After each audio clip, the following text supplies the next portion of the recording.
చూద్దాం. 12వ అధ్యాయం 11వ వచనం. పాత నిబంధన గ్రంథంలో మంచి మాట మాట్లాడు. పస్కాని ఎలా తినాలో చెప్తుంటాడు. పస్కా అన్నాడు కాబట్టి ఏ గ్రంథమో మనకు తెలిసిపోయింది కదా. ఏ గ్రంథం అండి? ఏ పుస్తకం? నిర్గమకాండం 12వ అధ్యాయం 11వ వచనం.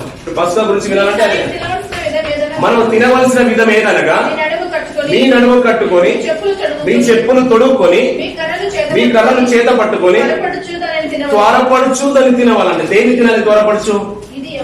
ఇది పస్కాను అలా తినాలంట. ఇది యెహోవాకు పస్కా తినే విధానం అలా అంటుంది. త్వరపడుతూ వినాలి. అలా త్వరపడుతూ ఎందుకు తినాలంటే ఈ లోకము, ఇప్పుడు ఐగుప్తు లోకము ఇప్పుడే మీరు బయటకు వచ్చేసారు కాబట్టి ఈ అరణ్య మార్గంలో ఉన్నారు. పాలు తెల్లని ప్రజలు దేశం వెళ్తున్నారు. ఇప్పుడు మీరు త్వరపడుతూ వెళ్తున్నారు. ఎందుకంటే ఇక్కడ కాదు స్థిరమైంది. ఇప్పుడు ఎక్కడికి వెళ్ళాలి? ఇప్పుడు పాలు తెల్లని ప్రజలు దేశానికి మీరు వెళ్ళాలి. ఇప్పుడు మీరు వెళ్ళాలంటే ఇక్కడ ఉండాల్సిన వారు కాదు కాబట్టి మీరు త్వరపడుతూ తినాలి. ఇది యెహోవాకు పస్కా బలి అన్నాడు. ఇది పాత నిబంధనల పస్కా బలి. కొత్త నిబంధనల పస్కా బలి పస్కా పశువుగా సాక్షాత్తు ప్రభువే మన వద్దకు వచ్చాడు కదా.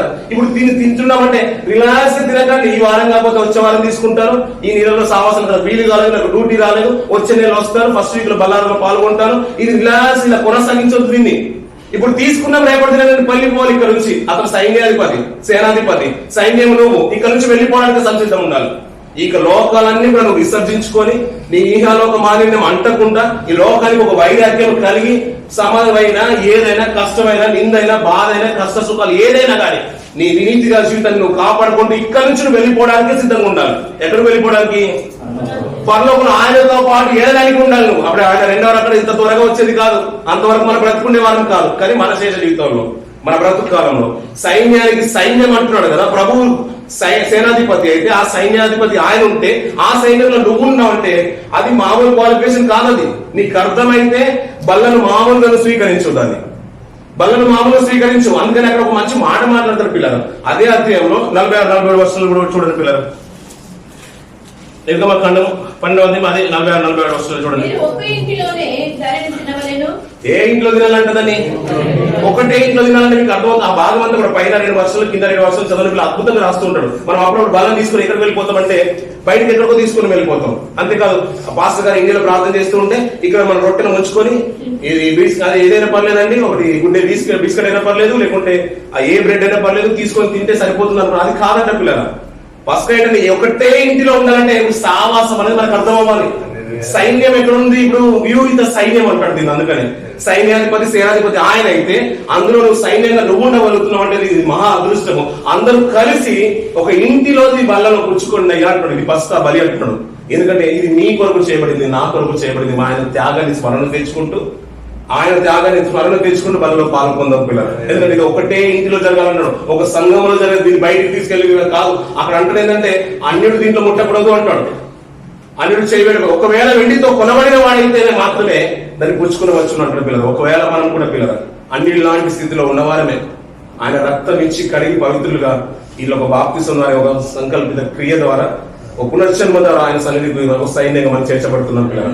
సైన్యం పెరుగుతూ ఉంది కదా పిల్లలు. సైన్యం పెరుగుతుందని బల్లారంలో ఎక్కడున్నా ఏ రోజు అనౌన్స్మెంట్ జరిగిందా నువ్వు ఎక్కడున్నా పరిగెత్తుకుని రావాల్సింది అక్కడికి. ఎందుకంటే ఒక ఇంటిలో ఉండి తీసుకోవాల్సిందే. లేదంటే పర్లేదు మాస్టర్ గారు మీరు ఇండియాలో ఉన్నారు కాబట్టి నేను సావాసం ఎప్పుడు వచ్చేవాళ్ళు దశమాలు అక్కడ ఇచ్చేవాళ్ళు కాబట్టి మీరు ప్రార్థన చేసేది నేను ఇక్కడ పూజ చేసుకుంటాను అంటే అది కాదు పిల్లల.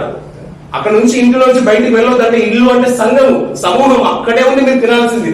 అందుకని ఇది అందరూ ఆయన తినవలసిన విధానం అని అంటాడు. నడువు కట్టుకుని చెప్పులు వేసుకొని చేతిలో కర్ర పట్టుకొని ఒక చేతితో తింటూ ఉంటే వాడు చూసేవాడికి ఎలా ఉంటుంది? ఆశ్చర్యం ఉంటుంది. ఏంటో అంత అర్జెంట్ పని అన్నట్టుగా ఉంటుంది కదా పిల్లలు. అందుకనే వారు పాలు తెల్లని ప్రయాణించిన దేశానికి ప్రయాణమే వెళ్ళబోతున్నారు. మన ప్రయాణం కూడా అలాగే ఉండబోతుంది. ఆ కానాని యాత్ర నిత్య కానానికి వెళ్ళబోతున్నాం కదా పిల్లలు.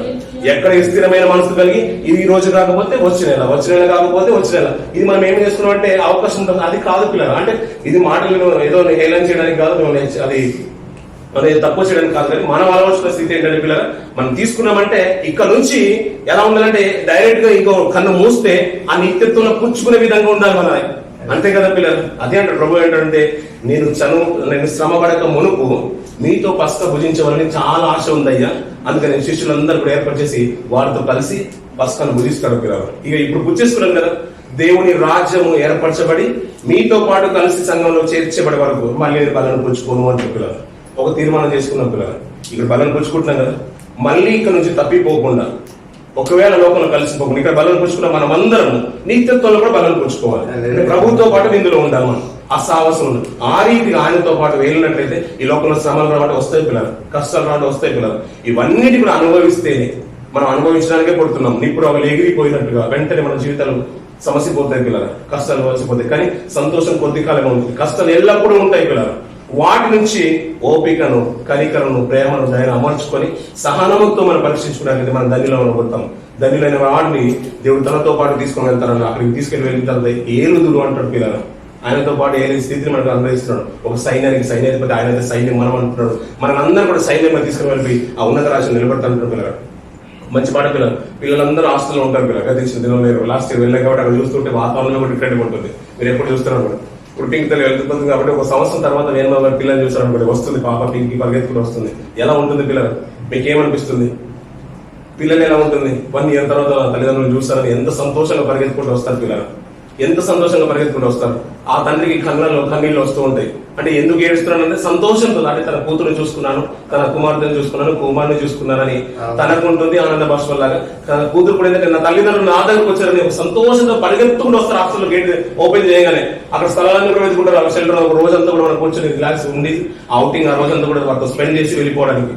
అలాగే పిల్లరా దేవుడు కూడా అదే ఆశపడుతున్నాడు. పిల్లరా నా బళ్ళు వచ్చిందంటే ఎలా రావాలంటే ఆశతో పరిగెత్తుకుని రావాలి ఇక్కడ. ఎందుకంటే దీంట్లో పుచ్చుకున్న వాడికి నిత్యత్వం అన్నాడు పిల్లలు. దాన్ని పుచ్చుకోకపోతే నిత్యత్వం లేదు అని నేను అనట్లేదు. కానీ ఆయన మనకు కళ్ళ మూడ సాక్షార్థంగా ఆయన శరీరంగా రక్తంగా మన దగ్గరకు వచ్చింది. ఇతని కాదనుకుని మనం ఎలా వెళ్తాం పిల్లలు? ఇది వద్దనుకుని అనేకులు తింటున్నది మనం ఎలా తినకుండా వెళ్తాం పిల్లలు? ఇంకెందుకు బాప్తిసం తీసుకోకుండా దేవుడికి ఒక సైన్యంగా చేరకుండా మనం ఎలా దూరంగా వెళ్తున్నాం పిల్లలు?